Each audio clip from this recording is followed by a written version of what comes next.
Welcome to SA Current Affairs, the show that aims to inform you, update you, and give you the latest political developments in South Africa. Know the truth, follow the truth, tell the truth. It shall set you free. We're also looking at this matter from the state of accountability in our country. Are we moving forward? Are we moving backwards?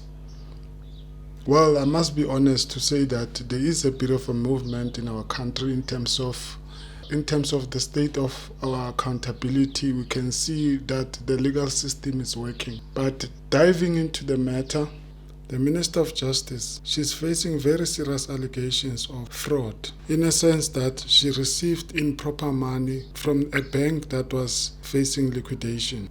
In terms of law, she obtained money that was not supposed to be hers. It's stolen property. This matter of VBS is opening a can of embarrassing moments for the ANC. This is happening at a bad time because ANC is trying to increase their political fortunes, which are decreasing by the day. Their situation is going from bad to worse on a daily basis. They were just being punished by the voters in the previous elections of 29 May 2024. Now it seems as if with these allegations, it looks like the voter will continue to punish the ANC. The minister has to answer to these questions. The minister cannot afford to bury her head in the sand and pretend as if this is just an uproar for nothing.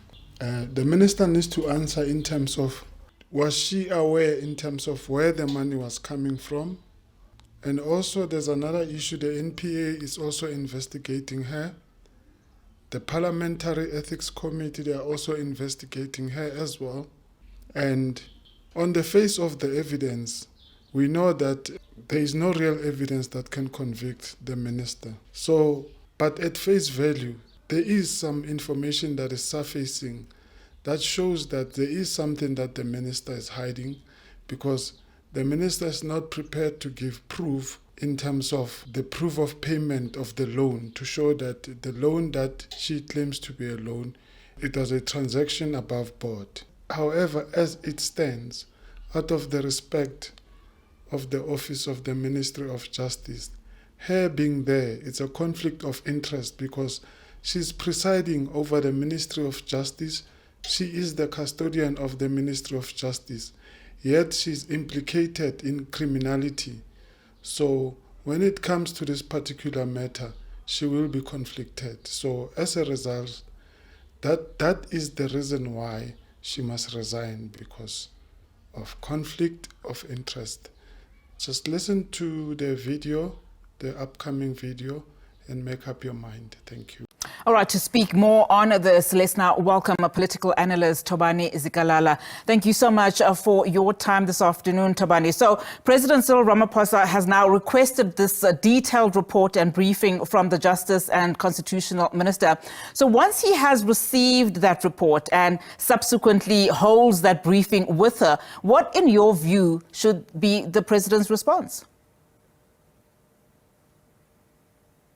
Good afternoon, Unahat, and good afternoon to your viewers. I mean, one thing I have a concern of is that in this country, it seems that anti-corruption,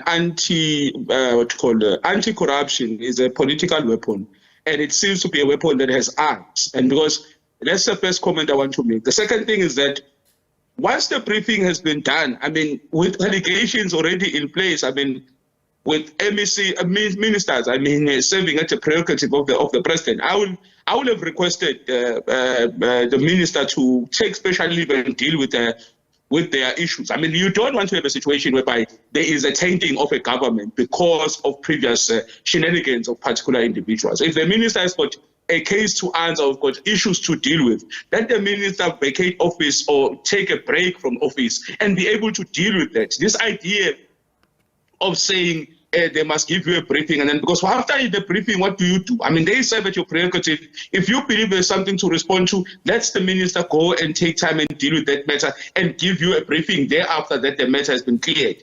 the issue of VBS is one of the blemishes in the South African government or the South African state, because of the impacts that it had on people's lives and the extent of the corruption. I mean, of course, if you look at people like with the minister Simelane, of course, Simelane at the time, is that she's not the only one. I mean, if you look at how many people need to be dealt with, former mayors, former leaders of the African National Congress, in particular in Limpopo, there is a far-reaching what you call corruption scandal here that needs to really be dealt with. I mean, if you read the tell-all what you call affidavit or statement of the former chairperson of that board, it shows you that VBS was a crime scene, a money heist, maybe only surpassed by money heists like those of Steinhoff and others, where you have a situation of a plundering of resources of money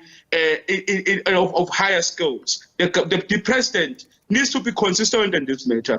Previously, when people have been accused of such things in this country, they have been asked to recuse themselves from office. They have been asked to give themselves time to deal with issues. The African National Congress as an organization has referred such people to its Integrity Commission. So the consistency must be there so that you are seen not to be treating particular individuals softly because they are closer to you or they are allies. And in fact, I mean, a lot of political parties have also now weighed in on this matter. I mean, when you look at her portfolio of justice and constitutional development, it is a very important one. She's just been answering questions now in the security cluster, and one listens to the delivery and the message, but cannot help, you know, to then consider what she's currently facing. I mean, when you look at the political parties that are calling for action, the DA, which is part of the GNU, as well as COPE, the EFF,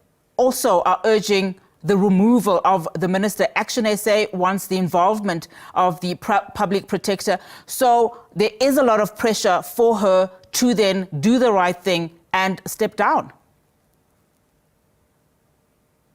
Of course, I mean, that's why I'm saying that the best thing to have done, she would have done, is to take special leave if the president is not removing her from office. Take special leave, deal with your issues, because you don't want to change the government. I mean, we have this government that has just come in, and of course it's its own problems and all those things. But if this government is serious about trying to gain the goodwill of the people, trying to